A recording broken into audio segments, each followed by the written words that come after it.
شکر اللہ تعالیٰ کی طرف سے بڑی نعمت ہے۔ شکر نعمت کے عطا ہونے پر بھی ادا کیا جاتا ہے، اور مصیبت سے اللہ تعالیٰ بیماریوں سے بچائے رکھے اس پر بھی اللہ تعالیٰ کا شکر ادا کیا جاتا ہے۔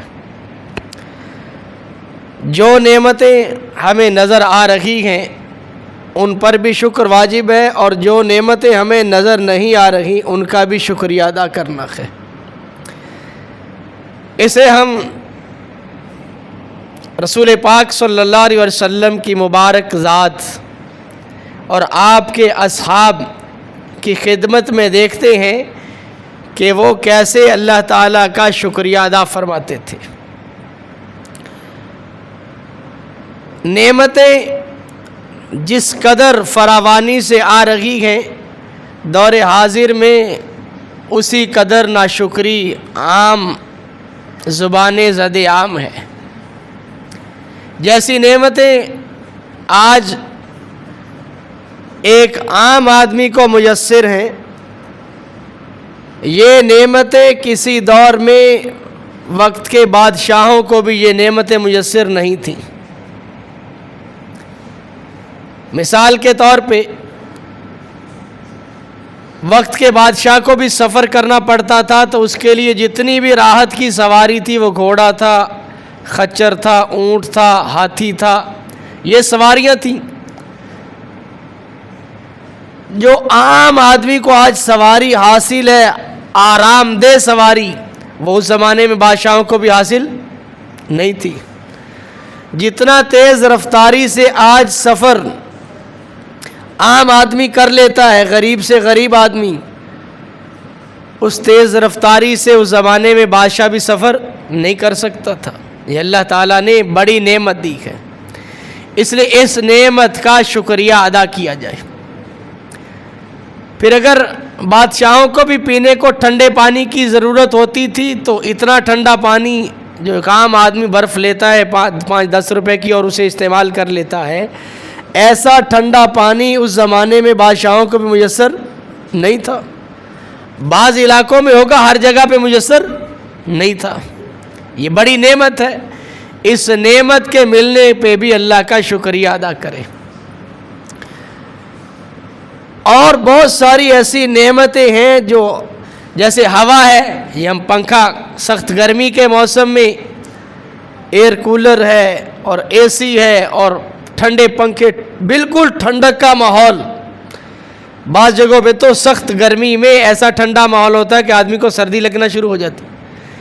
یہ چیزیں بادشاہوں کو بھی میسر نہیں تھیں، جو آج ایک عام آدمی کو میسر ہے۔ لیکن جتنی اللہ تعالیٰ کی نعمتیں بڑھ رہی ہیں، اسی قدر شکر کا بڑھنا لازمی تھا، لیکن شکر میں کمی آ رہی ہے۔ ویسے وہ شکریہ ادا نہیں کیا جاتا۔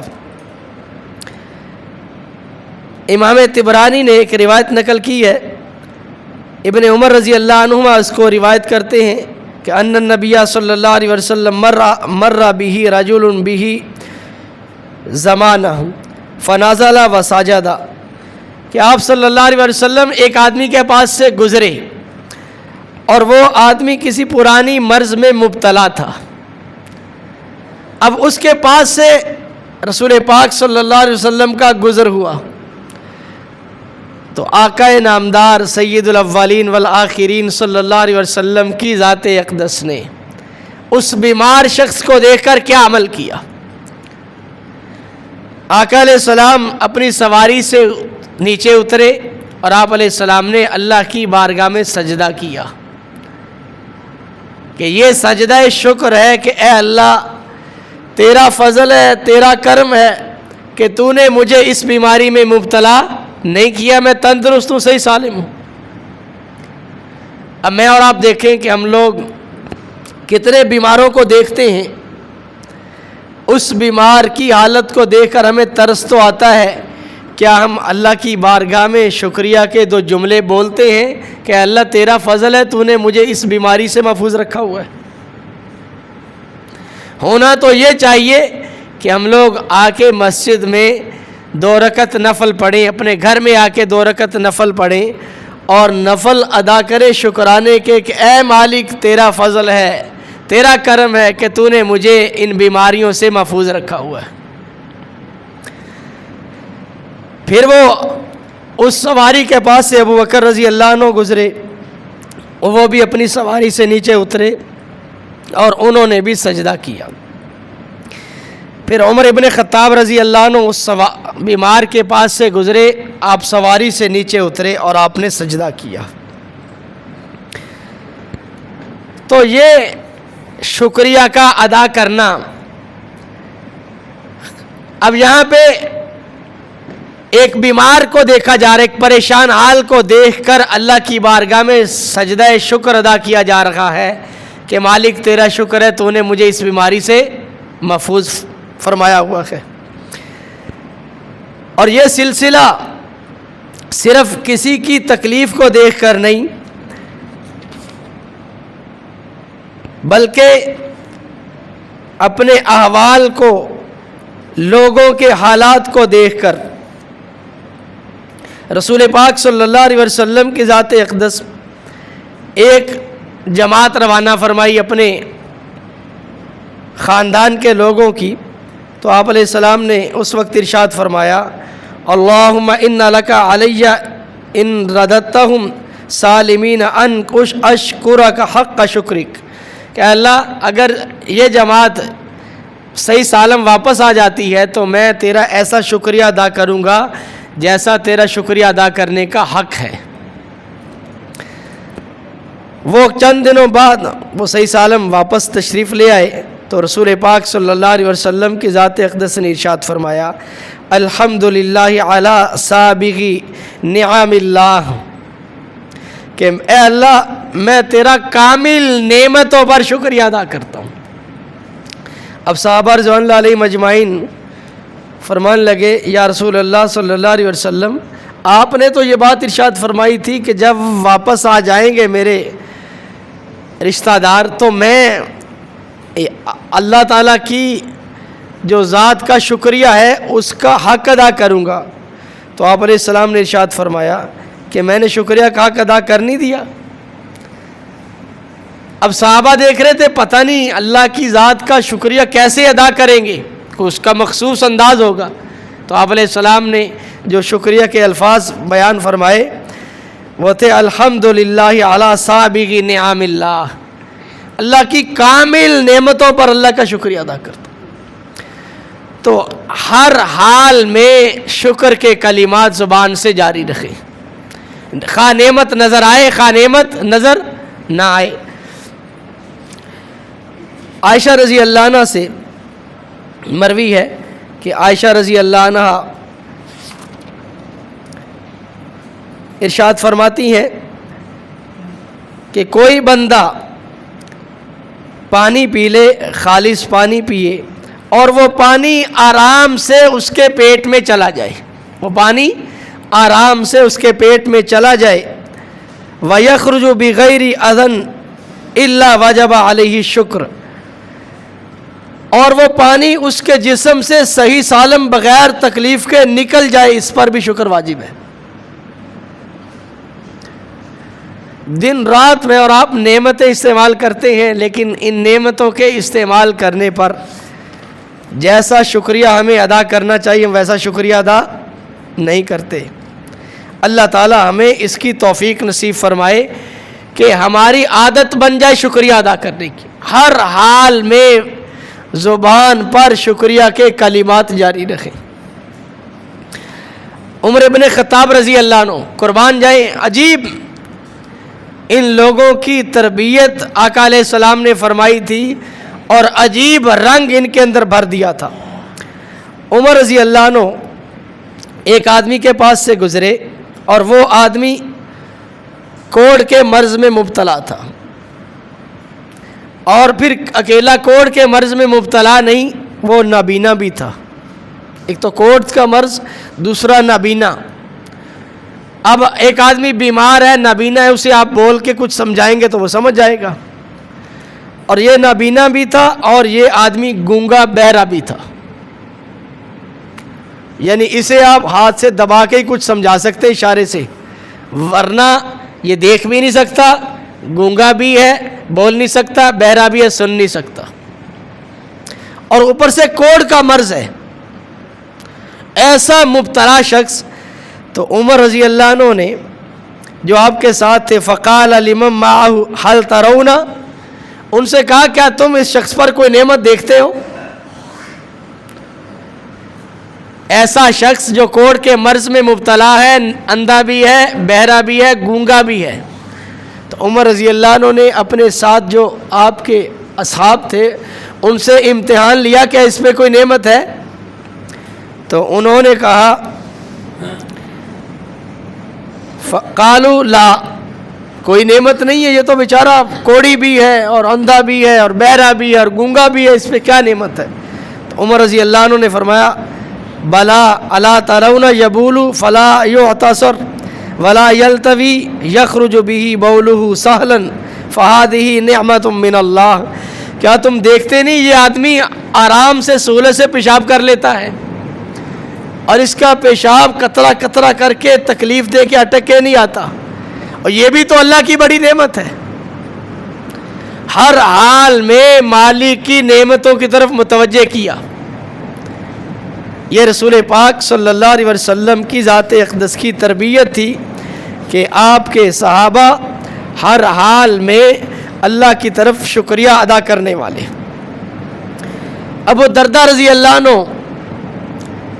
عجیب بات فرماتے ما امسیت لیلۃ واصبحت لم یرا منی الناس فیہا بداہیہ الا رأیتها نعمت من اللہ علی عظیمہ وعندہ ایضا، فرمایا کہ میں صبح اور شام کروں اور لوگ میرے اوپر کوئی مصیبت کوئی تکلیف نہ دیکھیں، میں صبح کروں اور شام کروں، لوگ میرے اوپر کوئی مصیبت اور کوئی تکلیف نہ دیکھیں، تو یہ اللہ تعالیٰ کی ایک بڑی نعمت ہے، اس کا شکریہ بھی واجب ہے۔ کوئی تکلیف نہیں آئی، اور فرمایا یہ جو اللہ تعالیٰ لوگوں کو کھانے کو دے رہے ہیں اور پینے کو دے رہے ہیں، یہ بھی تو ایک نعمت ہے، کھانا اور پینا ایک بڑی نعمت ہے۔ فرمایا کچھ لوگ اسے قل فہمہ وحاضر عذابہ، کچھ لوگ اس نعمت کو ہلکا سمجھتے ہیں، کھانا اور پینا یہ نعمت ہلکی ہے، چھوٹی نعمت ہے۔ ابو الدرداء رضی اللہ عنہ فرما رہے کہ یہ لوگ کم عقل ہیں اور ان کے اوپر عذاب قریب ہے۔ یہ ایک ایک نعمت میرے مالک کی ایسی ہے، وہ جب چھنتی ہے تو اس کی قدر معلوم ہوتی ہے۔ یہ نعمت چلی گئی، اب پریشان، اب دیکھتا ہے کہ اوہو یہ بھی بڑی نعمت تھی، یہ بھی بڑی نعمت تھی۔ اس لیے نعمت آ جائے تو فوری شکریہ ادا کرے، کسی کو تکلیف میں دیکھے فوری اللہ کی بارگاہ میں آقا علیہ السلام نے جیسے سجدہ کیا، آ کر شکریہ کے نوافل پڑھے، اے مولا تیرا شکر ہے تو نے اس بیماری کو مجھ سے دور رکھا، فوراً مالک کی طرف متوجہ ہو جائے۔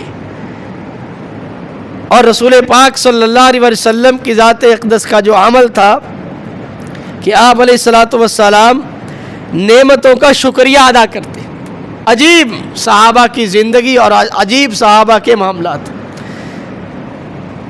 اسماء بنت ابی بکر، ابو بکر رضی اللہ عنہ کی بیٹی، انہیں رسول پاک صلی اللہ علیہ وسلم نے کوئی چیز دی تھی، وہ ان سے تھیلے میں رکھی ہوئی تھی سنبھال کے، وہ گم ہو گئی۔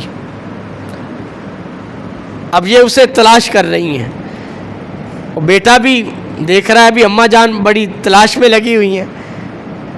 تو جب وہ چیز انہیں مل گئی، چیز کے ملنے پر یہ فوراً سجدے میں گر گئیں کہ یہ میرے مولا نے مجھے میری چیز واپس دے دی۔ ہماری بھی گھروں میں چیزیں گم ہوتی رہتی ہیں، کبھی کوئی چیز رکھی کہیں نہیں مل رہی ہوتی۔ آیا میں اور آپ بھی اللہ کا شکریہ ادا کرتے ہیں جب چیز مل جاتی ہے؟ کیوں؟ یہ باتیں پہلے سنی نہیں ہیں، پڑھی نہیں ہیں، اس وجہ سے ادھر دھیان بھی نہیں جاتا۔ اس لیے ارشاد فرمایا کوئی چیز گم ہو جائے، کوئی تکلیف آ جائے، فوراً پڑھو انا للہ و انا الیہ راجعون۔ ہمارے معاشرے میں اگر کوئی کسی کی حادثے کی، کسی کی بیماری کی خبر سن کے کوئی آدمی پڑھ لے انا للہ و انا الیہ راجعون تو لوگ سمجھتے پتہ نہیں کوئی بندہ مر گیا جی۔ بس ہم نے یہی سمجھا ہوا کہ انا للہ و انا الیہ راجعون مرنے پہ پڑھا جاتا ہے۔ یہ ہر ایسی نعمت جو چھن جائے اس کے جانے پر یہ پڑھا جاتا ہے۔ حتیٰ کہ چراغ جل رہا تھا، ہوا کا جھونکا آیا، چراغ بجھ گیا، آقا علیہ السلام نے اس پہ بھی پڑھا انا للہ و انا الیہ راجعون۔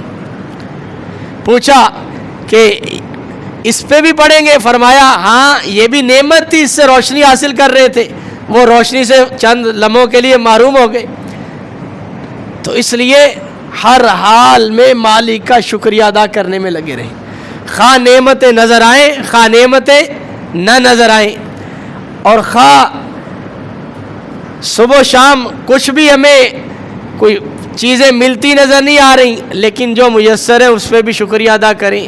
کسی کو بیماری کی حالت میں دیکھیں تب بھی شکریہ ادا کریں، کسی کو تکلیف میں دیکھیں تب بھی شکریہ ادا کریں کہ اے میرے مولا تو نے یہ تکلیف مجھ سے دور رکھی ہوئی ہے، تو نے اس بیماری کو مجھ سے دور رکھا ہے۔ جیسے حضور علیہ السلام کی ذات اقدس سواری سے اتر کر سجدہ فرما رہے ہیں، ایک پرانے مرض میں مبتلا آدمی کو دیکھ کر کہ اللہ تیرا شکر ہے تو نے مجھے بیماری سے محفوظ فرما رکھا۔ تو یہ نیت فرما لے سارے ہی کہ ہم روزانہ بار بار اللہ کا شکریہ ادا کریں گے، اور شکریہ کے لیے کلمہ الحمدللہ، یہ شکر کا کلمہ ہے، یہ کہہ دیا شکریہ ادا ہو گیا۔ الحمدللہ، اللہ نے جو کچھ عطا فرما رکھا یہ سارا کا سارا اللہ کا فضل ہے، میرا تو کچھ بھی نہیں ہے، میں خود کچھ نہیں ہوں، میرا کیا ہوگا؟ اس لیے ہم لوگ بار بار، اور یہ پکی بات ہے، یہ ضابطہ ہے، جو شکر ادا کرتا ہے نعمتوں میں اللہ ترقی عطا فرما دیتے ہیں۔ باقی باتیں انشاءاللہ شکریہ کے موضوع پہ آئندہ جمعۃ المبارک میں ہوں گی۔ اللہ تعالیٰ عمل کی توفیق۔